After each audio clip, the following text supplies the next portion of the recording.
সবাই অবাক হয়ে জানতে চায় এটা কি বানিয়েছেন।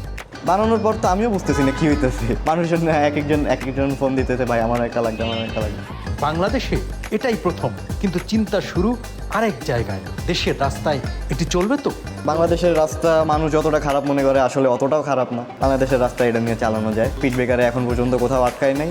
কে এই তরুণ যে সবার মাঝে কৌতূহল জাগালো? তার বন্ধুরাও রীতিমতো অবাক। আমার বন্ধু বান্ধব দেখে তো বলে যে ভাই কি বানাইছে, এরা একটা কমন রিয়াকশন। এই অবাক করা গাড়ি এমনি এমনি তৈরি হয়। জিজওয়ান তার নিজস্ব চিন্তাভাবনা থেকে এটি তৈরি করেছেন। এই কঠিন গল্পটি কিভাবে বাস্তবে রূপ নিল? এটা বানাইতে আমার কাজ করা লাগছে 1 মাস, বাট সময় লাগছে 3 মাস। এটা এক একটা পার্ট এক এক জায়গা থেকে বানানো। ধোলাইখাল নামের একটা জায়গা আছে, চিন্তামো না, এই গোকার্ট বানানোর প্রসেসেই জানতে পারছি যে ধোলাইখাল নামের একটা জায়গা আছে। একটা কথা আছে যে ধোলাইখাল ছাড়া বাংলাদেশের গাড়িগুলো চলা অচল। শখ ছিল একটা গোকার্ট বানাবো। এটা বানানো রকেট সায়েন্স লাগে না, খুবই বেসিক জিনিস, যে কেউ চাইলেই বানাইতে পারতো। ক্লাস 3-তে হইতেছে আমি প্রথম প্রোগ্রামিং এর সাথে পরিচয় হয়েছিলাম। ক্লাস 5-এ উঠে হইতেছে আমি জানতে পারলাম আইওটি নামের একটা জিনিস আছে। তো এই জিনিসগুলো আমার কাছে অনেক ইন্টারেস্টিং লাগছে। ইউটিউবে একটা ভিডিও দেখছিলাম, ওটা দেখে ক্লাস 5-এ একটা বানাইছিলাম। বানায় বাসায় ইলেকট্রিসিটি আগুন ধরায় ফেলছিলাম একবার। ছোটবেলা থেকে এসব পাগলামি করতেছি। আমার ফ্যামিলিতে সবাই ইঞ্জিনিয়ার, ওই রক্তটাই বলতে গেলে আমার ভিতরে আসছে। ছোটবেলায় অনেকেই তো ইউটিউব থেকে অনেক কিছু দেখতো, আমি হইতেছে সার্চ দিয়েছিলাম যে হাউ টু মেক এ কার। তখন এরকম সেম স্ট্রাকচারের একটা গাড়ি বানাইছে, সেই লোক বানাইছে হচ্ছে ড্রিল মেশিন দিয়ে। এটা খুব সম্ভবত চায়না বা এরকম কোনো একটা দেশে ছিল, ক্রিয়েটিভ। তো ওইখান থেকে ট্রাই করছি একটা বানানোর, বাট ওইখান থেকে যেটা আউটকাম আসছে ছোটবেলায় সেটা হইতেছে ওই যে মানুষজন বেয়ারিং এর গাড়ি বানায় না রাস্তার মধ্যে, ওইরকম কিছু একটা বেরিয়েছে। পরে আস্তে আস্তে বড় হইতে হইতে জিনিসগুলো যখন একটু বোঝা শুরু করলাম যে এইভাবে কাজ করে, তখন আর কি একটা গোকার্ট বানানোর প্ল্যান করছি। তো যখন জানতে পারছি যে ধোলাইখালে সব পাওয়া যায়, দেশে ইলেকট্রনিক্স মেকানিক্স সব পাওয়া যায় তো মনে করেন পুরো হাই হুতাশ অবস্থা। এক গলির থেকে ঢুকে কোন চিপা থেকে বের হয়ে যায় পুরান ঢাকার জায়গা, খুবই একটা উইয়ার্ড জায়গা। বাট এখন যাইতে যেতে জিনিসটা মনে করেন আপন হয়ে গেছে। এগুলোর শেপ মেজারমেন্ট সবই আন্দাজের উপর ছিল, আর আস্তে আস্তে বড় হয়েছে। পুরো স্ট্রাকচার যখন চালানোর মতো হয়ে গেছে, যখন রাস্তায় চালাইতে পারতেছি, তখন স্পয়লার বসাইলাম, সামনের এই বাম্পারটা বসাইলাম, মাস্টার সিলিন্ডারের এই স্ট্যান্ডটা বসাইলাম। এখানে কোনো মেকানিক্যালের কাজ নেই, সব হইতেছে লেদ, বাইকের দোকান আর গ্রিলের দোকান। গ্রিলের দোকানে যাই আমি যখন বলছি, এক একজন এক এক দাম চায়। 2টা ফ্রেম জোড়া লাগাইতে আমার লাগছে 2500 টাকা, সাসপেনশন জোড়া লাগানোর সহ।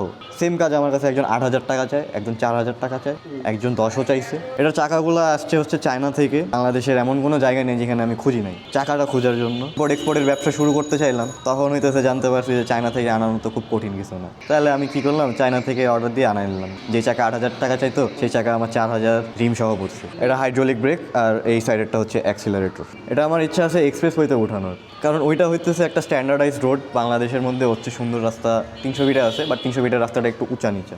এক্সপ্রেস ওয়েটা একদম সোজা, আর সোজা রাস্তায় এটা চালায় একটা থ্রিল আছে। এটা স্পিড আমি আর একটু যদি মডিফাই করি 100 পর্যন্ত পুশ করা পসিবল, বাট আপাতত এটা 70-এর বেশি ওঠার কথা না। 50 আমি উঠাইছি, 70-এর বেশি থিওরিটিক্যালি উঠে।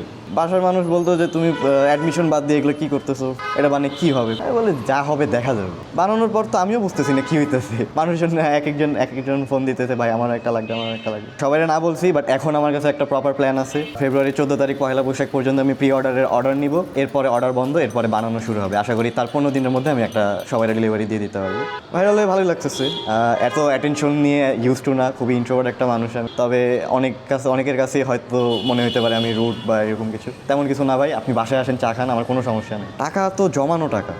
ওয়েবসাইট বানাইছি, অ্যাপ বানাইছি, এই যে আইওটির একটা কাজ। মেইন যে আমার হইতেছে কাজ করি সেটা হচ্ছে ওয়েবসাইটের কাজ করি, আইওটির কাজ করি, পাশাপাশি রেডিয়েন্টে কাজ করি। এই যে আমার জমানো টাকা দিয়ে তো এগুলো করলাম। বাংলাদেশের রাস্তা মানুষ যতটা খারাপ মনে করে আসলে অতটাও খারাপ না। বাংলাদেশের রাস্তা এটা নিয়ে চালানো যায়। স্পিড ব্রেকারে এখন পর্যন্ত কোথাও আটকায় নাই। সরকার দিয়ে যেগুলো তৈরি করে দিয়েছে ওইগুলো তো আটকায় নাই।